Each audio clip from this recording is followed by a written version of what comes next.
Welcome to Crossroads, a show by the Epoch Times, one of America's largest independent newspapers that brings you insights beyond the headlines. Now, make sure to hit the like button, leave a comment, subscribe to our show. You get updates on when the next episode is. And also, speaking of updates, well, the first episode of my new special report series is going to be out this Friday. That's August 23rd. And in it, I deep dive into the food chemicals and how we've been fed narratives about just how healthy the food dyes are in many of the processed foods that are sold on, store shelves all across the country. Are they actually healthy? Are they harming us? Well, I'll be explaining it. That'll be on the Epoch Times exclusively at first. So if you want to watch it, make sure to join us on the Epoch Times. I'll put the link in the description and in the live chat. You can also go to ept.ms/banneddye, ept.ms/BANNEDDYE. Let me show you the trailer. Despite being among the wealthiest countries on earth, despite our quality of life, Americans are among the least healthy people in the world. We've been told two very different narratives on the chemicals in our food. This is what most Americans innocently put into their bodies these days. One of the issues at the forefront, artificial food colors. Certain food colorings, such as Red 40, which is present in widely consumed products, have been associated with behavioral issues in children, such as increased hyperactivity and symptoms consistent with ADHD. So with all these concerns, how are these dyes still allowed for use? What do we actually know about the effects of these artificial chemicals? Who are these qualified experts who generally recognize that these are okay for us to consume? Who has been making the assessment that these are generally recognized as safe? Something has led to a spike in health problems, and for some reason, it's impacting Americans much more than people in other countries. So what are we being exposed to that people in other countries are not?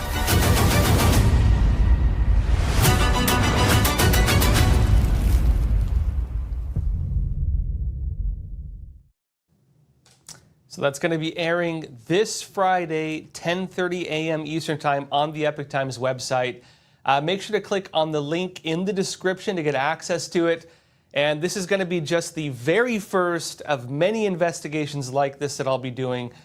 And again, we're going to be launching probably eventually a new show in addition to Crossroads, not replacing it, on YouTube, but we want to get a few of them in the works. In the meantime, this will be exclusively on Epoch TV.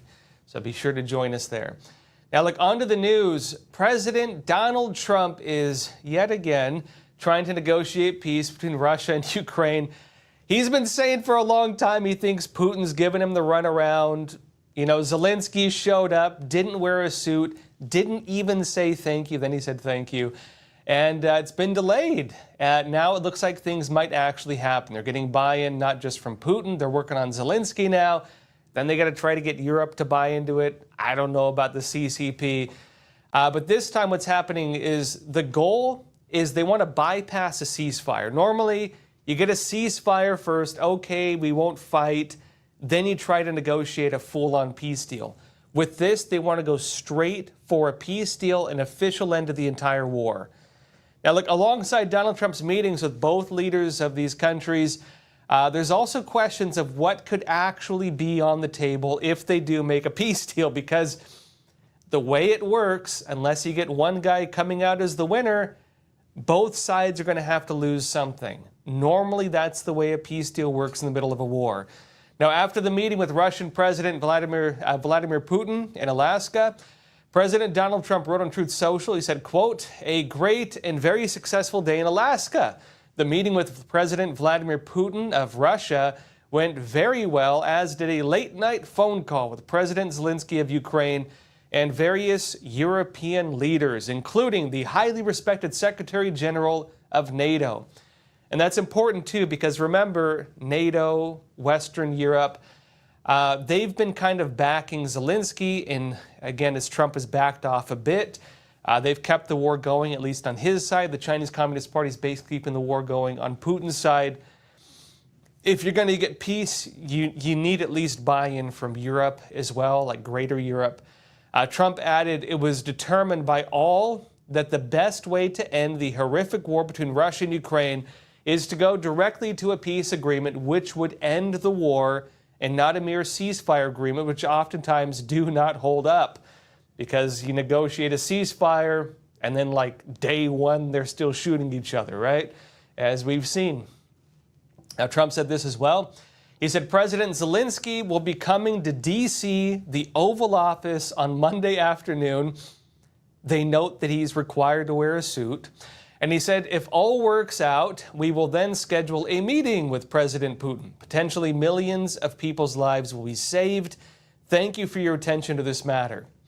Now, look, as things currently stand, there's not yet an official peace deal. There have been some criticisms on that. People are saying, well, Trump met with Putin. Nothing came out of it. There's no deal. He has to talk to both leaders, then go back to Putin. It's going to be a bit of back and forth. That's the nature of it. Basically, he needs to get what this side wants, what that side wants, and then tell the other side what the other side wants, and then try to basically mediate, in Trump's eyes, what's kind of like a business deal. Remember, Trump does come from the business sphere. I think he's looking at this like a business deal. But for him, his biggest thing is stop killing each other. You're just throwing the lives of your young men in the garbage with this. Stop it. Let's find some kind of agreement to make sure this doesn't go on. So far, there are mixed reactions, basically down party lines. It's not totally that way. You do have some Democrats who support it. For the most part, Democrats, a lot of Western European leaders, they're kind of critical of the potential deal. The basis of that, effectively what's going to happen is Russia wants the Donbass region. Russia wants Ukraine to cede some land. On Ukraine's side, at least in terms of public statements, they're saying that's not going to be an option. It's not on the table. Trump is suggesting behind closed doors they're saying something different. So there's a discrepancy between public statement and what they actually are saying. But this does look like it could see Ukraine lose some land. Not a ton, but some land. And there's a possibility the United States could also get some rare earth mining deals in one or possibly both countries. And that will also help maintain a U.S. presence in the region. Because remember, Trump is saying that it's up to NATO now to handle security in their own backyard. Ukraine is, again, within their region. That's up to NATO, not the United States. Trump is saying we're going to pull out of the region, Western Europe, start paying for your militaries. It's up to you to defend your own backyard and take care of this kind of stuff.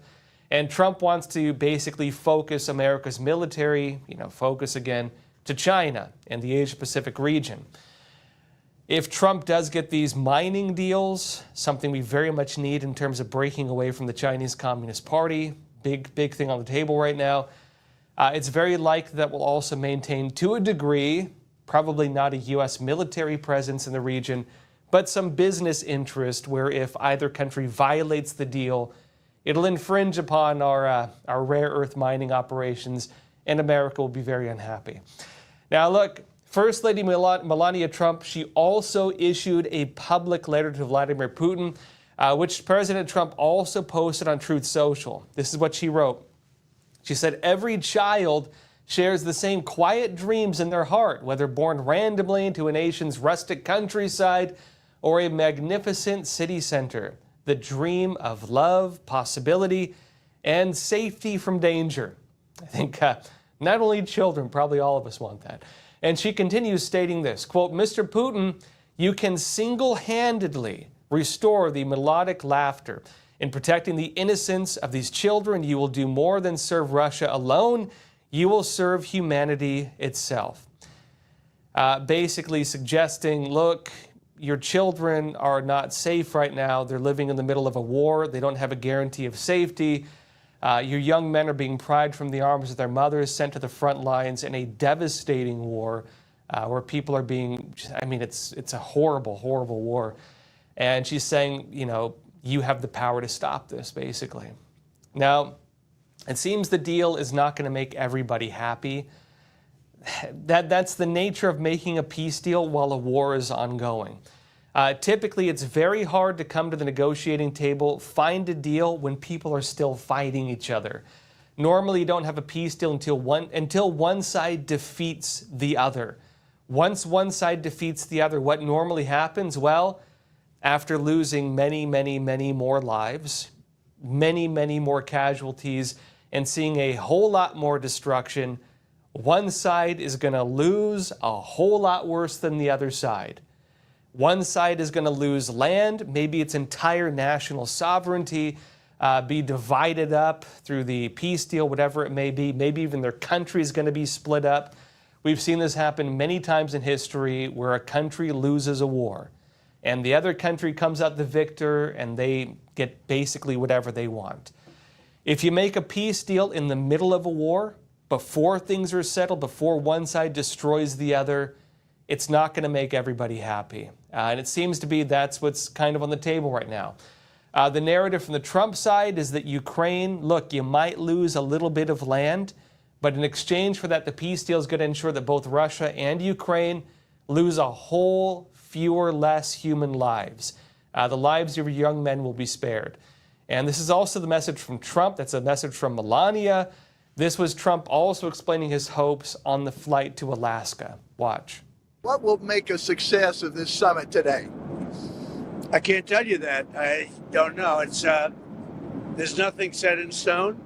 I want certain things. I want to see a ceasefire. This is not to do with Europe. Europe's not telling me what to do. But they're going to be involved in the process, obviously, as will Zelensky. But I want to see a ceasefire rapidly. I don't know if it's going to be today, but I'm not going to be happy if it's not today. Everyone said it can't be today, but I'm just saying I want the killing to stop. I'm in this to stop the killing. You know, we're not putting up any money. We're making money.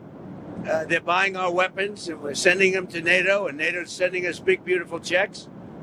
But that I don't care about that. I care about, it was a big factor when Biden spent $350 billion and got nothing. But what I do care about is they lost last week, 7,011 people were lost, almost all soldiers. 36 people in a town which got hit by a missile. But over 7,000 soldiers. It's crazy. In terms of where this is heading, I would also add, well, there are some big questions of what the CCP is going to do. The Chinese Communist Party, they stated publicly, even very recently, the CCP said it will not allow the war to end. Imagine that. The Chinese Communist Party does not want the war to end. Not because they care about Russia, not because they care about Russian lives, Ukrainian lives, not because they care about, territory or whatever. Their public statement, the public statement of the CCP in its own media, is that if the war ends, the U.S. military is going to shift its focus more fully to China. The CCP wants to keep the United States divided militarily. Again, this goes back to what I've been reporting for years now. The CCP's military strategy, it wants to start multiple wars in the world in order to keep the United States military divided. They want us focused on Russia. They want us focused on terrorism.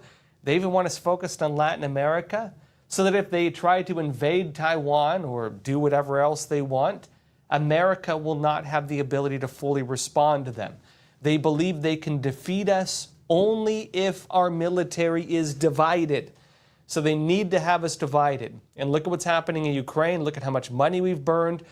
Look at how much ammunition we've given them. America has a depletion, a shortage right now of a lot of its military equipment. And again, on Trump's side, he's saying it can't go on. The CCP openly has stated it wants this war to continue.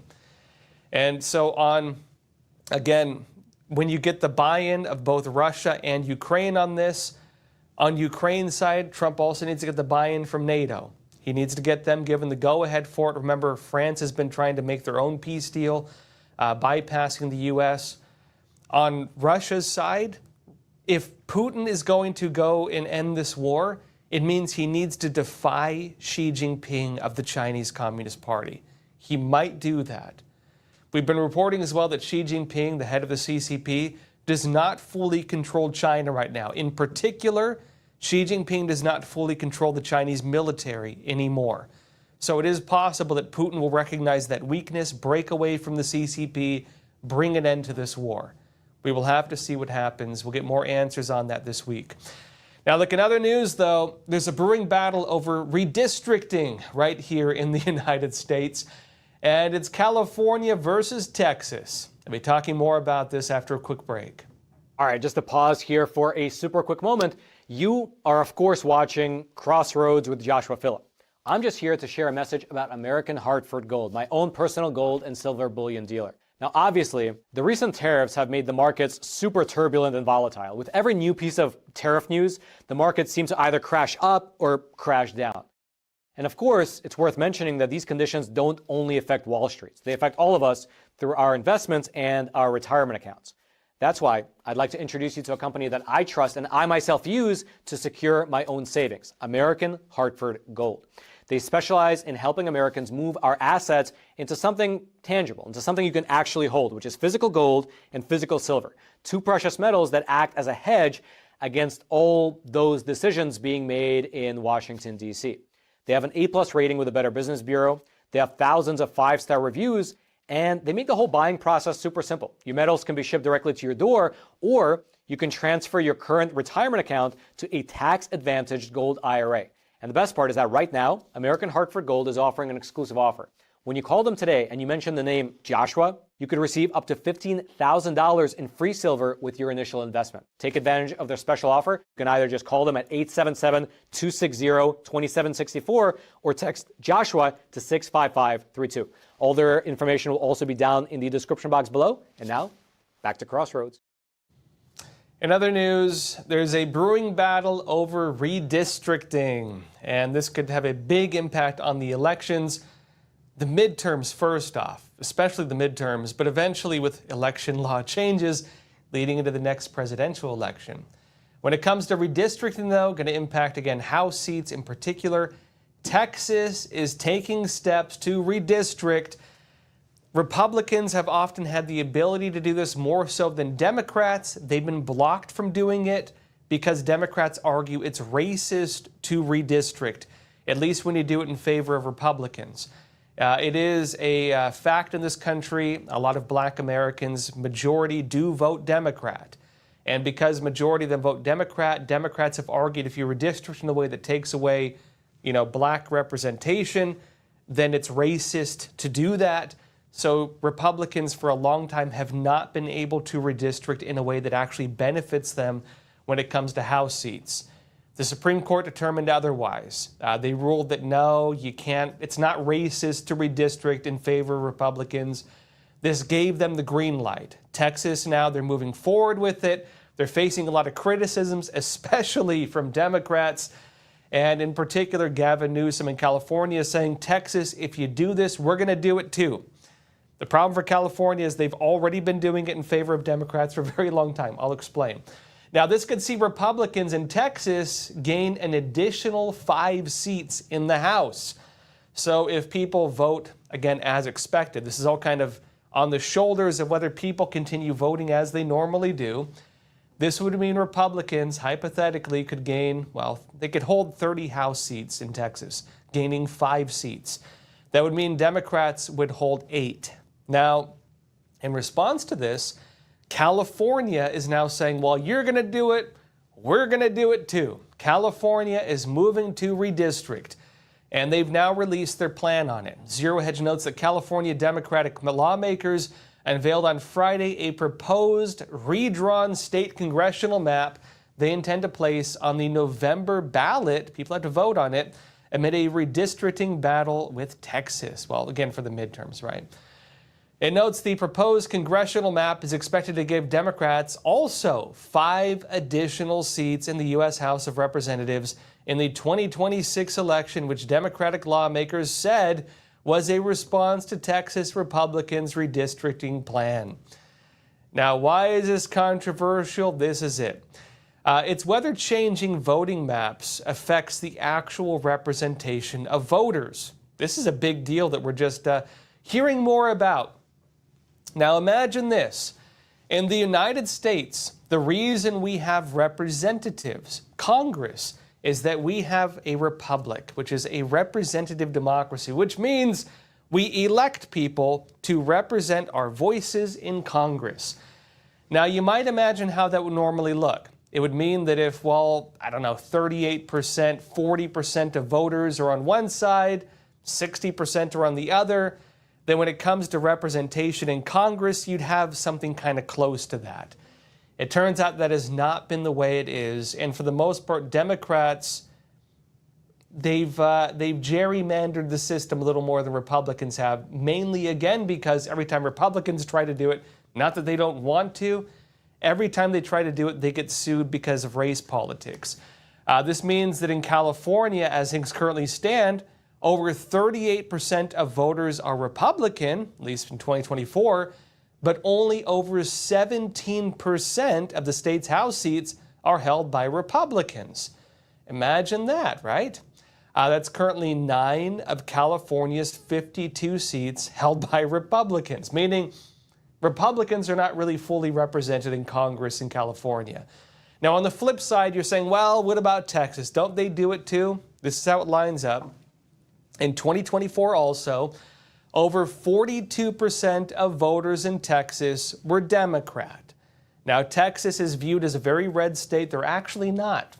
42% are Democrat. And Democrats, well, they hold over 31% of the House seats. Again, not 42%, 31%. The discrepancy not as bad as California, but, still not fully represented. If Texas does move to redistrict, that would mean Democrats would hold over 18% of the House seats. So what does that mean? It means that if Texas were to redistrict, Democrats in Texas, because that's the big controversy, they're saying, well, Texas is taking away the representation of the American voters. If Texas redistricts, if it does what everyone's saying, hey, that's racist to do, it would mean that Democrats in Texas would have about the same representation as Republicans currently get in California. So in other words, Texas is changing its voting maps in a way that is in line with what California is as we speak, even if California does not move forward with the new voting maps. Again, one of the big controversies with this, right? But what California is trying to do now would basically negate the congressional impact of what Texas is trying to do. Gavin Newsom is saying, look, you want to take away 5 House seats? We're gonna take away 5 House seats from you. Now, my take on this, look, across the entire country, Republicans actually have a lot more to gain through redistricting. We're not hearing all the red states saying they're going to do it. Texas is kind of leading the charge on it. The Supreme Court now, through the ruling that you can't block it from, saying it's racist to redistrict, that does not hold up. Race politics don't play the same as they used to.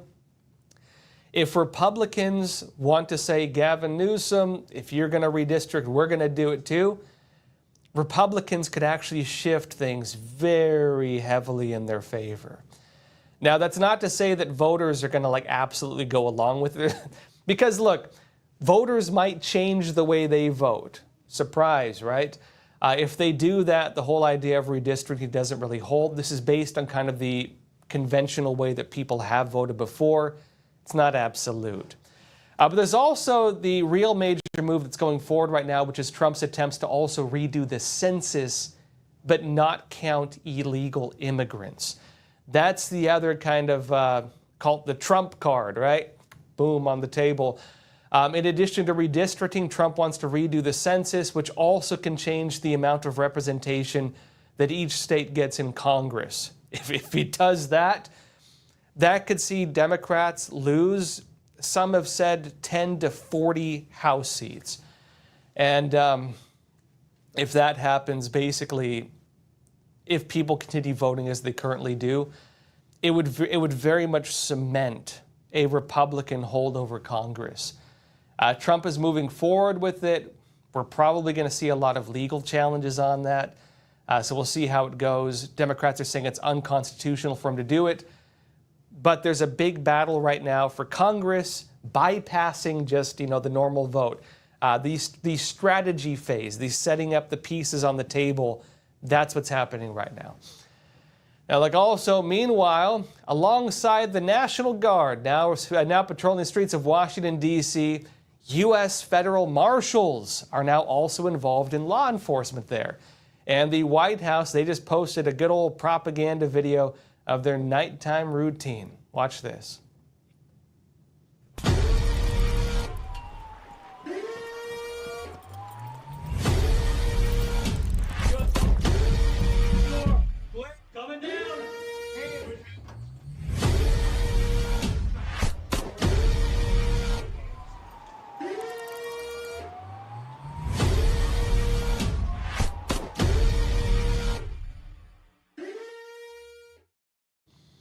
Now, in terms of actual arrests, they're of course going up on a daily basis. So any number I give you is going to be an old number at this point. As of August 16th, latest numbers I saw, there had been around 240 arrests, and law enforcement had seized 38 firearms. They also removed 25 homeless encampments, which, if anybody's been to Washington, D.C. over the last several years, you have actual tent cities. It's like, they call them homeless encampments, they call it urban camping, and that might sound kind of funny, but that's basically what it is.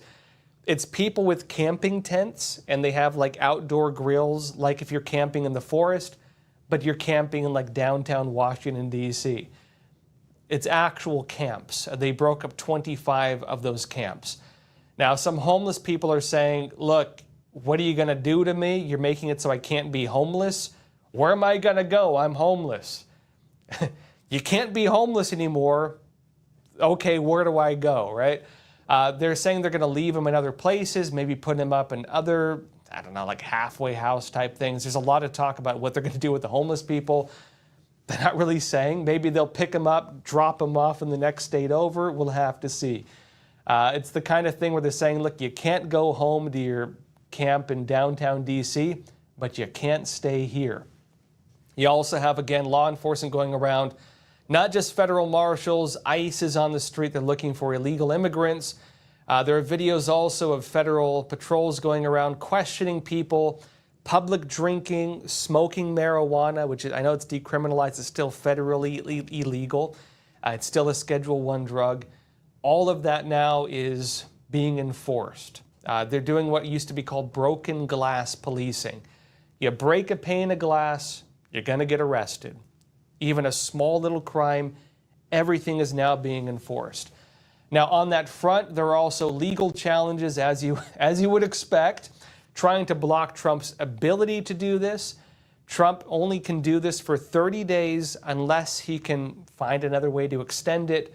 Congress, he'll have to get some buy-in from them. It's possible he'll need 6 votes from Democrats to keep this going. He'll need about, I think, 60 votes in the Senate, which means he will need Democrat buy-in in order to keep this going. So he's going to have to do one of two things. Either he's going to have to show enough progress and enough local support that Democrats believe this is what their constituents want and then continue it, or he's going to need to, bring enough to the table. One thing Trump is telling Democrats right now is extend it, or I'm going to declare an emergency and keep it going whether you like it or not. And they're going to have to choose. It's going to keep going whether they like it or not. Which deal do they want? We'll have to see. Democrats on their side, they're going to be looking at voters. They're going to be looking at what people think about it. Because remember, the midterms are coming up very, very quickly. And if people are going to vote for law and order in D.C., even at this cost, well, they're going to have to go with it, or they're going to risk losing more votes. If on the other side they say, no, we think Trump is wrong in this, very much they're going to stand against it. Again, we'll have to see what voters think. Now, in terms of what people actually think about it, it's mixed. Epoch Times, we actually had reporters out in the streets talking to people.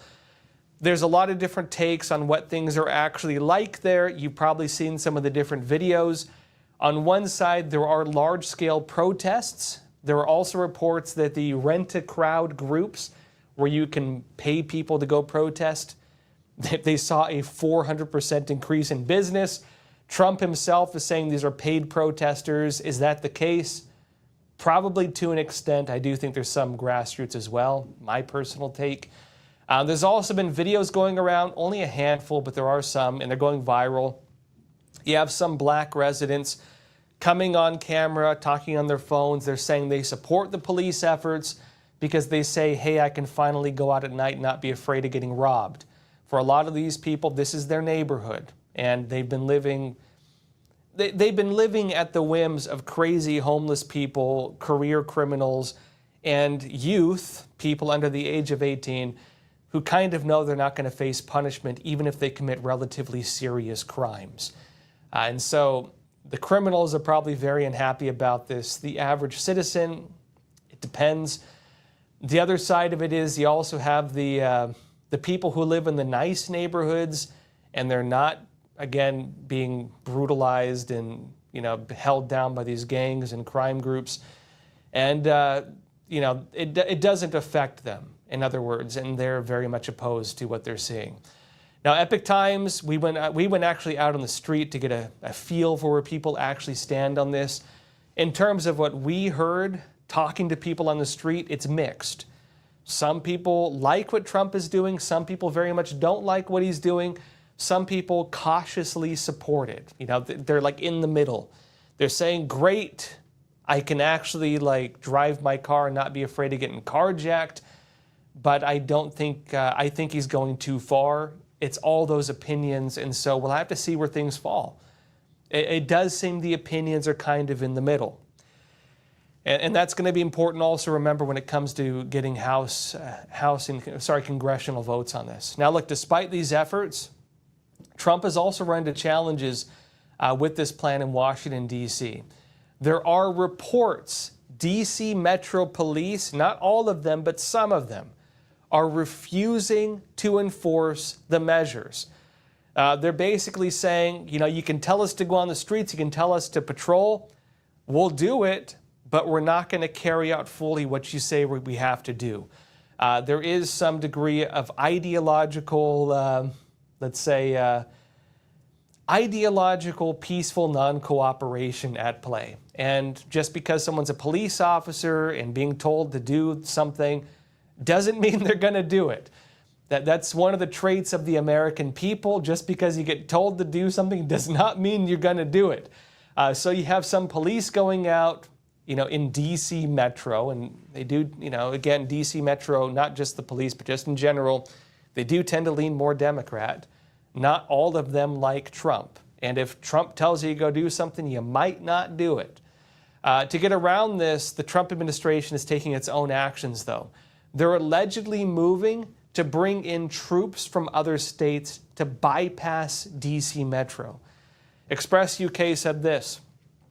They said critics accused Trump of purposefully bringing in red state troops, National Guard, to a Democratic-led city who may be less reluctant to use force against its residents. What do they mean by use force? They don't mean shooting people, although, again, this is UK media, so the insinuation is kind of that. They mean arresting people for crimes. There's not really police beatings or, violations in the use of force. When they talk about use of force, they mean arresting people. Again, the media all kind of swings this in their own ways. But they add this. They say the Trump administration will deploy hundreds of National Guard members from Republican-led states, West Virginia, Ohio, and South Carolina, across Washington, D.C. The deployment comes as a further escalation of the president's, they say, baseless claims that the city is in desperate need of a federal crackdown on crime and homelessness. Why do they say it's baseless? A lot of media have been citing crime statistics saying that no, crime is going down in Washington. Republicans on their side are saying crime is going down, but it's still one of the least safe national capitals in the world. It's going down. It's not safe. Democrats are also suggesting crime is not nearly as bad as Trump is saying. On Republican side, they're noting even the mainstream media, as early as just last month, was even reporting itself that members of the police department in Washington, D.C. were put on leave because they were messing with the crime statistics. They were relabeling crimes. They were They were basically messing with crime stats to make it appear that there was not as much violent crime as there actually is. That's not a conspiracy theory. Most of the major media was reporting that last month. And so while most of the media was reporting that literally last month, they're not telling you that now. Because again, it's political, right? There's partisan interest in not telling you that. Now, where are things actually at? We don't actually know, because the police publicly on this was an actual public case, were messing with the crime stats. What does that mean? We don't actually know what these statistics are. We don't know. Now, back to this media, though. The Express UK, they say the president appeared to be using Washington, D.C. as a test case for militarization of other liberal cities, law enforcement pointing this week to Oakland, Chicago, Baltimore, Los Angeles, and New York City as future federalization prospects, all cities which are led by a black mayor. I don't know why they're bringing race into this. It's not like Trump is saying deploy the military to all the black mayor communities. Again, I don't think race politics holds what it used to be. This is what the media is saying, okay? What is actually going on? This is what's happening. Trump actually is. This is a fact. They're right on this. Trump is talking about deploying federal troops, U.S. Marshals, National Guard, ICE agents and otherwise, to areas which are being just kind of brutalized by crime. He is, in fact, talking about Chicago, Oakland, Baltimore, L.A., New York City, Washington, D.C. One of the unfortunate stats in the United States is this. If you were to remove violent crime stats from Oakland, Chicago, Baltimore, Los Angeles, New York, and Washington, D.C., the United States would have one of the lowest murder rates of any country on the face of the planet. We would have some of the lowest crime stats of any country in the world. Because, you know, a lot of European nations and Canadians are like, oh, those crazy Americans and their gun crimes. Most murders take place in these very few areas. And Trump has been saying, you know, the problem is not, you know, guns. Ironically, these areas have some of the toughest gun laws in the country. How is it the places, the toughest gun laws in the country, have the worst gun crime? He's saying the problem is lack of proper law enforcement. Trump is, now these areas are saying otherwise. They're saying, no, you don't understand how it is. You know, we just have a problem with it. Trump is saying, no, you have a law enforcement problem. You're not properly enforcing the law. You're being too light on criminals. You're letting them out on the streets. You're not prosecuting kids properly, teenagers. You have a revolving door. You're letting murderers out on, relatively light charges. It can't go on. And if you want to have these light on crime policies, allowing these people to victimize the American people, we're going to send in the National Guard. We're going to send in the U.S. Marshals. And they're going to go in with a very, very strict interpretation of the law. Now, is that a good thing? Well, I don't know. You tell me. But this is what is going to be taking place is they're going to be enforcing, in America, there's two different types of interpretations of law enforcement. There's word of the law and there's spirit of the law. Word of the law is what you saw under Giuliani in New York City, where Giuliani cleaned up New York back in the 90s. Word of the law is broken glass policing. It means if you violate anything, you're going to be charged. Spirit of the law is where the person enforcing the law, whether it's a sheriff deputy or a police officer or a judge or a prosecutor, might say, okay, we know you're guilty, we know you did it, but we're going to let you off on a warning. We believe you can change, we're going to be lenient towards you, we could charge you very harshly, we're going to let you go on a much lesser charge or much lower sentence, and so on. That's spirit of the law. That works in some areas, it works with some people, it doesn't work with others. And on Trump's side, he's basically saying it's not working in these areas. You have out-of-hand crime. And he's saying that if these states, if these cities don't start taking it really seriously, he is going to deploy the National Guard. The other big thing is this. What have we seen with elections going back to 2016? What have we seen with every major election over the last 10 years? What we've seen is this. Democrats, more so than Republicans, although you could say January 6th, tend to organize large-scale protests, which often have resulted in riots every time there's an election season. They tend to have an identity movement. There was Black Lives Matter. There was the Pink Hat protest. You have now the pro-Gaza protests, which are not fully Democrat. But they tend to have organized large-scale protests, which often have resulted in riots as part of their election campaigns. Trump is accused of doing this as well with January 6th. But what Trump is doing by deploying the National Guard ahead of the midterm elections is it will make it very hard for groups like Antifa or whatever they choose to organize to do things like that as part of the election campaigns, which, like it or not, agree with it or not, has been part of the way our elections have gone, again, for the last decade, since at least 2016. Now, again, we'll see what happens. Everything is kind of up in the air right now. A lot is going on. We'll be talking more about it as it goes forward. Until then, well, questions, comments, anything you want to talk about, leave it in the chat. Let's jump into a discussion. First question here. This is from a Russian name that I can't pronounce. You're saying,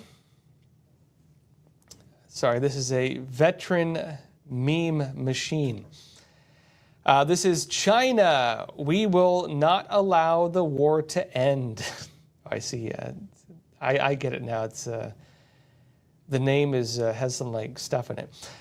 China, we will not allow the war to end. Yeah, they actually said that. It's interesting because it's what we've been saying that the CCP intends. They don't often say that publicly, though. For a long time, the CCP. Okay, look, I've been reporting this, I believe, for 4 or 5 years now. Not a lot of other people have been reporting it.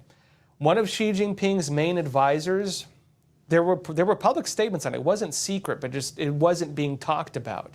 Qin Canrong came out and said he wants to drag the United States into 4 wars. I reported that before the Russia-Ukraine war. I reported that before the resurgence of the whole, Hezbollah terror stuff in the Middle East. I reported that before the wars broke out. When the wars broke out, I also reported the CCP is pulling the strings on this. I reported that before NATO said that China is the main supporter, the main force propping up Russia in the war against Ukraine. I reported that before the CCP met with the heads of the Palestinian Authority and Hezbollah and Hamas trying to keep the war against Israel going. I reported that before the whole conflict with Iran and everything going on there with the CCP backing them up, before all this stuff happened with the Houthis launching attacks in the choke points there. Before a lot of these other conflicts, because it was public, just nobody was talking about it. It's interesting now what's happening. The CCP, they reported this through the South China Morning Post. Now, some would say South China Morning Post is not state-run media. It kind of, it fringes on it.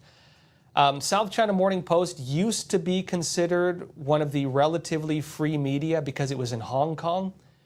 This is the problem with South China Morning Post. It was bought up by Alibaba, one of the main Chinese e-commerce sites. Alibaba was under Jack Ma. They pushed out Jack Ma, and the CCP basically took it over. So at this point, it's not framed as state-run, but it basically is. Also, the CCP ended the agreement they had with Hong Kong. The CCP took over Hong Kong. And in doing so, you basically aren't able to have real free speech in Hong Kong. Jack Ma, Apple Daily, he was one of the more free media there. He's on trial right now, and who knows what's going to happen to him. Hong Kong lost its freedom of speech.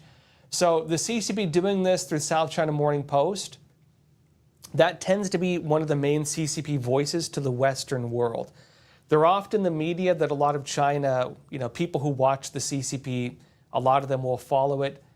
Basically, it's become one of the mouthpieces of the Chinese Communist Party to Western China experts. And so the CCP doing this through South China Morning Post is really, really particular. It was really important. What they told South China Morning Post through that, the CCP came out and said, we will not allow Russia to, we won't allow the war to end. And they just said it straight up. I was surprised they actually just said it straight out. They said if the war ends, America is going to shift its focus to China.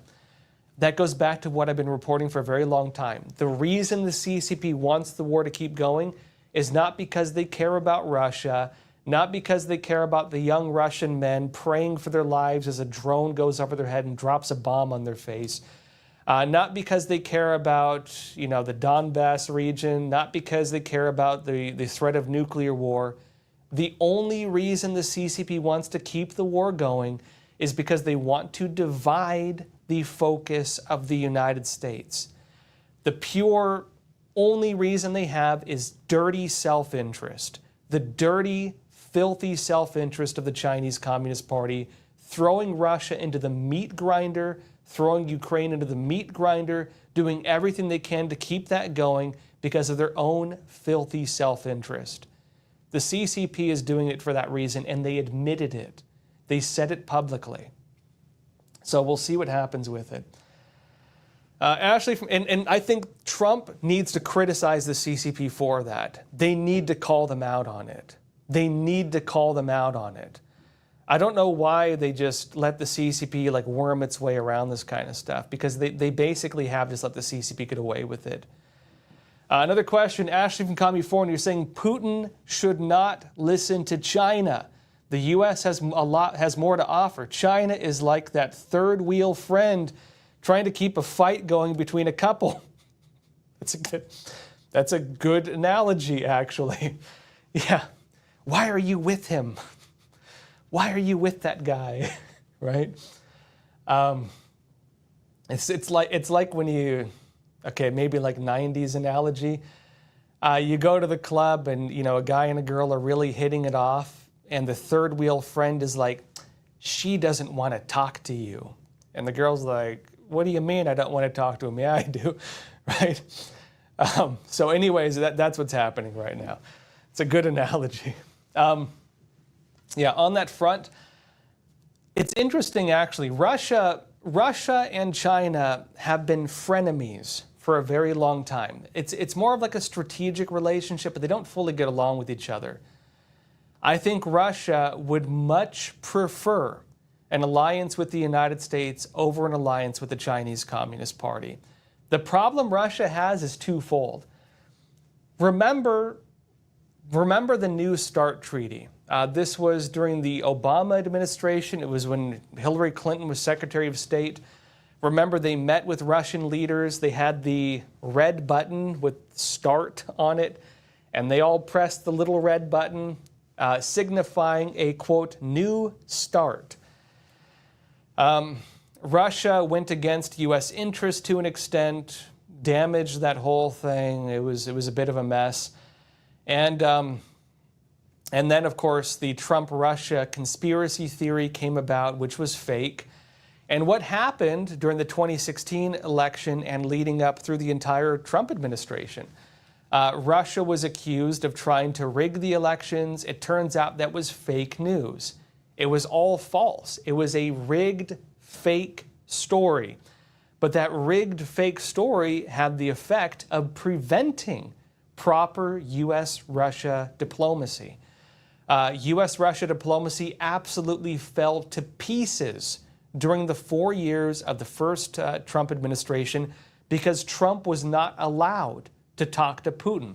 If Trump had a phone call with Putin, the mainstream media said, Russian puppet Trump is trying to make a deal with Putin, right? That was the big narrative. He was being investigated for it. There were people trying to impeach him for it. You had the U.S. special counsels trying to criminally charge him for it. It turns out it was all fake. They knew it was fake. They put it together, they spread it, they disseminated it, and they were using it to try to remove Trump from office. That fake story, that entire fake narrative, is what destroyed U.S.-Russian relations. Again, going back to the New START treaty where, again, Obama and Clinton tried making peace and a deal, a new start with Russia, right? I don't know why they did that. That, of course, led into the Biden administration, right? And during the Biden administration, Russia invaded Ukraine. That now you can believe which side you want on the justification or the criminality of that. Believe what you want, right? When there's a war, it happens because there are two sides that don't agree with each other. I'm not going to try to tell you who's right and who's wrong in a war. I'm not the guy fighting out there. I'm not the one dying out there. I don't feel I have a moral authority to try to say which side is right in a war, for the most part. And some I will, but I'm not going to try to say who's right and who's wrong in a war. It happens because there's two sides who can't agree. I'm not a moral authority to say your kids are dying and you're the one who's wrong on it. I'm not the moral authority on that. But what I can say is this.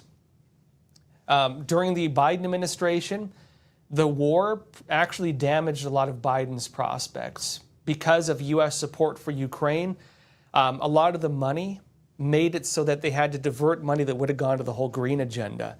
It actually really damaged Biden's agenda during his first term during his only term in office. And so further, Russia was pushed diplomatically more towards China.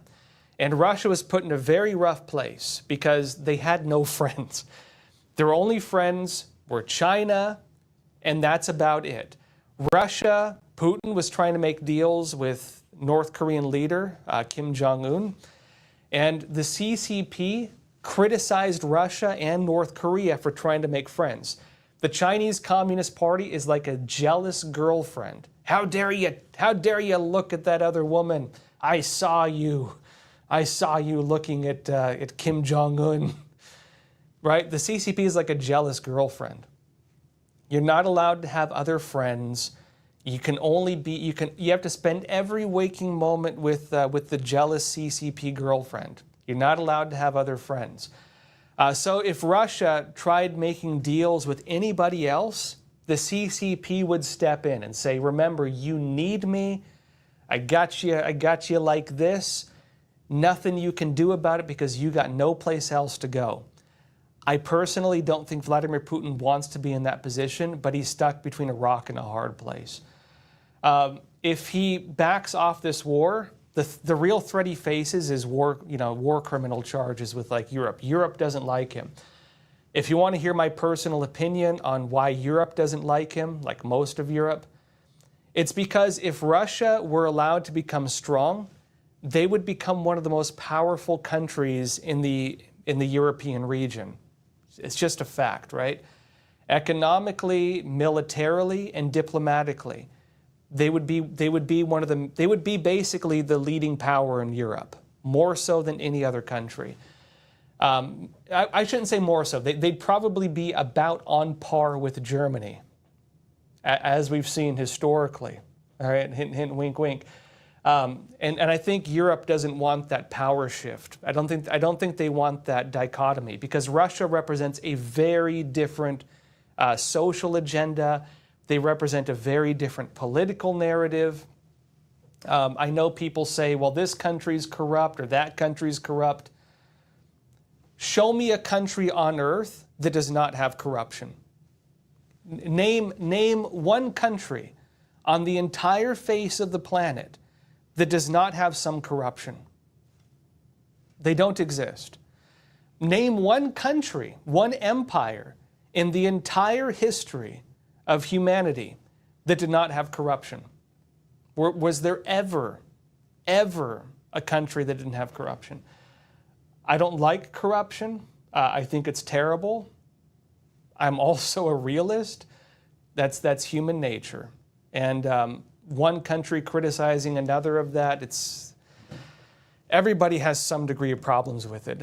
I do think it's fine to criticize problems, because if you don't, you let it go on, then you have bigger problems.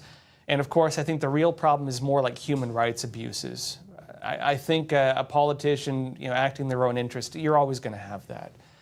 But I think what's happening is there's a lot of concern over power struggles. There's a lot of concern over who is the ideological leader, who represents the cultural mentality of what's happening on the streets. And remember, the big dichotomy you have in Europe is you have a lot of more conservative, especially more like religious people, who are more actually kind of in line with the Russian narrative of like, they're more in line with, they have an image of traditionalism, right, in Russia. I don't think it's fully I don't think it fully represents what they actually practice, but that is the narrative. And Europe, they have more of a progressive image, right? The Western European countries, more of a progressive image. These two forces are very much at odds with each other. And so I think if they're going to have any kind of real peace, they need to resolve that real, very at its throat conflict between the far right and the far left, which in Europe they don't have any kind of in-between. You can also look at countries like Belarus and Poland, which are more on the ideological side of Russia. I should say the culture war, right?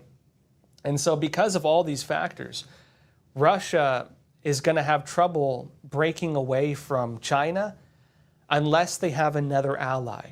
I think Trump right now is offering that because Trump does also represent more of a grassroots ideological right-wing system. He very much also represents this, I would call it the third option against the very far left, more progressive type politics that have overtaken most of the free world. And so maybe he does represent, I wouldn't say a middle path, but he represents a third option. And I think for Europe, that's also viewed as a very big threat, because what are they dealing with? Most European countries, France, the UK, Germany, they're dealing with new political parties coming up that very much challenge the narratives, the media control, and the cultural ideology that they've propped up for a very long time. And I think they are worried that if that very far right ideology takes over, they're going to effectively crush everything that they've accomplished, right? They're going to change the cultural trajectory of those countries. And the reality is some of those parties are, even by U.S. standards, more far right. They're not necessarily anti-socialist parties. Many of them still do represent what in America we would be considered to be conventional socialism. But they do have more of a, they do go more on race narratives than the right wing does in the U.S. So again, that's the problem we have. Unless the kind of American image of the third option of ideology, again, influences Russia, that the dichotomy between their left and their right is going to prevent any kind of real peace between Russia and Europe, which will keep Russia isolated. And the CCP, the Chinese Communist Party, is manipulating that isolationism. They're using it against them. Again, my take, right? Mark Harmon, you're saying California is voting on who can redraw those maps. California has an independent commission to draw up the lines. Yeah, it's complicated, you know. I've mentioned, look, I'm from California. I'm from San Diego. The San Diego I grew up in, going back to visit, feels like a different country than it is right now. California, it's always been a funny place. California has always been more conservative. I can say in all honesty, I didn't really know that many liberals growing up. You know, I grew up in kind of a military family to an extent. My grandpa was a captain in the Marines, and I lived in an extended family household. My mom's side was very conservative, and, you know, neighborhood was very conservative. But, you know, that was my experience, right? California is San Diego is an interesting place because it's a military community. You have Camp Pendleton there. You have the Navy SEALs training base in Coronado. My cousin works in the fire department there, actually. You have the naval yards, So it's a lot of military in San Diego. You also have a lot of people from Mexico because it's right on the border, right? So California, San Diego is a very interesting place, but I've seen them change a lot. It has become, you've had a lot more illegal immigration, let's just put it that way. And you have also seen that affect the way that people vote. They have gone more left. I can say if you go inland, east, right, call it like East County, Riverside, where my mom lives, it's very conservative. If you go to the places basically that are not Los Angeles, Sacramento, and San Francisco, California is very conservative. Where I used to live, I lived in several places. One of the areas was Santee. Look, just east of there, we used to have rodeos. You had cowboys, and people don't think of cowboys in San Diego. Where my mom is at, in Riverside, they have ranches. You have my brother used to live on a ranch. You have actual cowboys in California. And again, people don't think of it like that. Yeah, San Bernardino, Ashland, California is noting. My experience with California was not what you normally think of. A lot of people, when they think of California, they're thinking Los Angeles and San Francisco. I'm thinking like desert, cowboys, and military, right? I'm thinking, that's what I think. California for me is like Glamis, riding motorcycles in the desert and shooting guns. Like that's the California I grew up in. So, and I do know a lot of people who grew up like I did, who do not feel that the California, political system actually represents most people there. Because look, if you have 38%, close to 40% of voters voting Republican, and the state is very far left in terms of national politics, it's one thing if you have like a more moderate left wing, do as you will, like, do what you want, but don't give me trouble for my ideology type thing, fine, right? But if you have a very extreme left narrative, then you're going to have a lot of people who feel disenfranchised and don't feel the system represents them. I know a lot of people in California who feel that way, right? And so that's the way it is. We'll see how things change with redistricting, all right? I think the big 1-2 Trump's going to pull in California, though, is going to be on the census. You have a lot of people who've been counted on the census, and I can tell you California is ground zero for it, who are not American citizens. I have family and friends who are illegal immigrants, okay? I'm from California, so let's put it that way, right? I know how it is. I love them, I care about them, but I can say that if they redo the census, California is going to lose a lot of representation. So, we'll see how that goes. White Rabbit, you're saying, Josh, any updates on BRICS? And you're also saying, this is from DCB's, Josh, do some study of BRICS if you think Russia or China are isolated. I'm well aware of BRICS. And I know you would say that, Russia has a lot of power, right? So BRICS is the kind of alternative to NATO they've been trying to start up. They want to have a BRICS currency. They want to have a BRICS military force on par with NATO. They want to establish basically the NATO of the Chinese Communist Party, right? They say Russia, China, but really just China. BRICS is India, it's Brazil, it's, they're kind of alternate world economy type folks. The reality is this: Trump, they've been trying to create an alternate economy and an alternate currency for a long time. What have they found? They're all still trading in US dollar if they can, because it doesn't work. The Chinese currency is not stable enough to do it. They were trying to create a BRICS currency. Trump told them if you do that, you get 100% tariffs. Even before Trump, they weren't able to do it. Some countries are not on board as much as you might think. India, for example, part of it, on board with it to an extent. They're not really fully on board. A lot of countries with it try to play both sides. They're not going to be like 100% all in with it. And again, it's just not working like they thought it would. In terms of what BRICS stands for, they don't really have that much power. I know some people would say, well, yeah, they do. No. Look at their attempts to create an alternate economy. It's really fragile. The other side of that too, Russia does not have the autonomy it wants. I would point as one example, one very clear example, when Vladimir Putin and Kim Jong-un of North Korea made their big deal, and Putin and Kim Jong-un were waving to each other like best friends. You know, one of them's leaving on the bus to go visit his family for the summer. Like, you know, it was like memes going around. The CCP got mad. The Chinese Communist Party criticized North Korea, and the Chinese Communist Party criticized Russia because the CCP wants to be in control. It doesn't want Russia making deals that the CCP is not in control of, even with North Korea, let alone with another country, let alone with India, although India does buy, they've put a stop to it. They were buying oil from Russia very cheap and then reselling it, something Trump actually threatened them on and put tariffs on them for.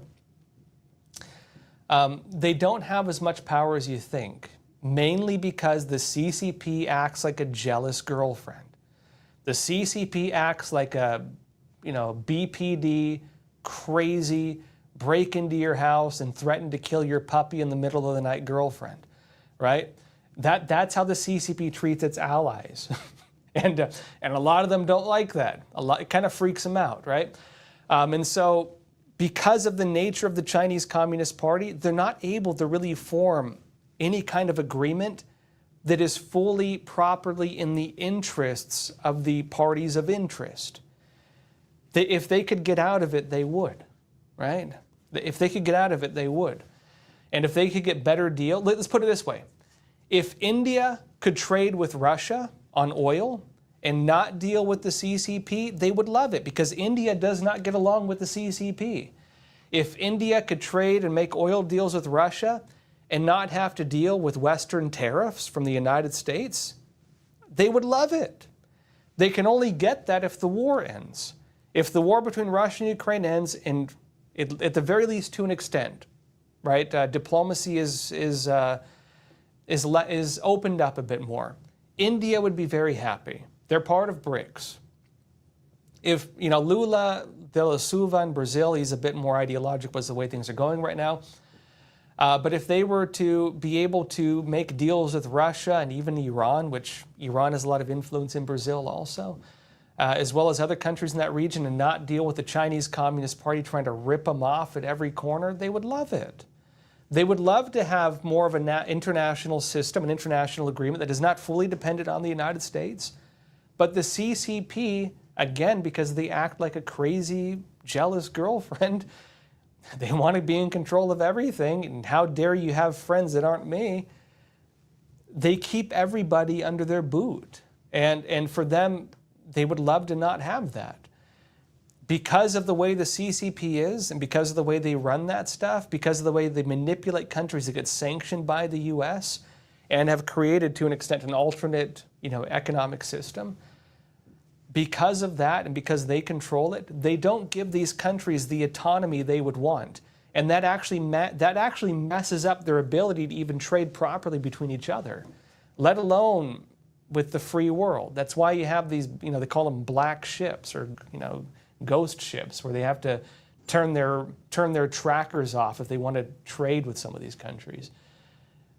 In other words, if Russia were to end the war, diplomacy were to be normalized, maybe the U.S. had more of an agreement with them, Russia would I think they would very quickly replace what the Chinese Communist Party is trying to represent in that global system, and the CCP would hate it.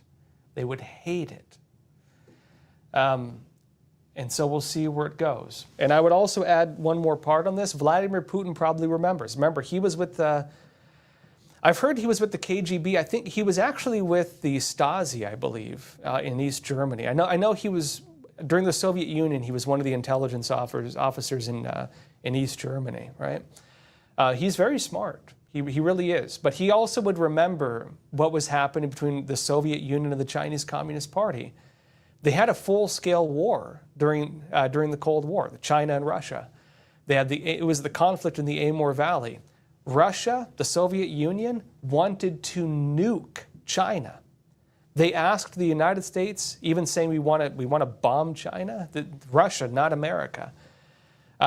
They wanted to use nuclear weapons against the Chinese Communist Party and wipe them off the face of the earth because of their conflict. They hated each other. The U.S. told Russia, the Soviet Union at the time, if you do that, no, again, mutually assured destruction, no exceptions to it, even if it's the CCP. And so the U.S. actually stopped Russia from doing that during the Cold War. Putin would remember that, right? Putin's very smart. Xi Jinping in China, he's a middle school dropout. Think about that. Putin, smarter, I would say smarter than any of the oligarchy. He's smarter than most of the military, smarter than his generals. Criticize him as you want, he's very smart. He's under the heel of a guy who dropped out of middle school. Let that sink in, okay? I don't think he wants to be in that position one drop. Not one drop. And if he sees an opening to get out of it and have what would be power over even Europe, which I know Europe really doesn't want either, I think he'd take it, frankly. And is that a good thing or a bad thing? Is that a good thing or a bad thing? I don't. You tell me. A Russia unleashed from its bad relationship would have a lot of influence over BRICS, would have a lot of influence in Latin America, because they already do, would have a lot of influence over Western Europe, and especially the right-wing parties in Western Europe. A lot of people don't want that to happen. But if the U.S. can step in, I don't know how it's going to go, but that's going to be a factor. And the CCP doesn't want that either. So, I don't know if that's, you tell me. I'm not here to tell you all what to think. Good thing or a bad thing, let me know. In fact, tell me in the comments, what do you think? Is that a good thing or a bad thing? I want to hear your opinions. That said, everyone, happy Monday. Quick reminder, we have our new special feature coming out this Friday. Again, I'm working on launching a second, I don't know if you count primetime, maybe a third show. As soon as we get more special episodes coming out, I do plan on making these on YouTube also. But in the meantime, it's going to be exclusive on Epic TV. It's going to be my features and investigative show. First one of those coming out this Friday, so be sure to join us. Link is in the description. That said, I will see you all tomorrow, 10:30 a.m. Eastern Time. In the meantime, please do not forget to like this video, share it. And again, as always, please take care of yourselves, stay informed, and stay free. Thank you.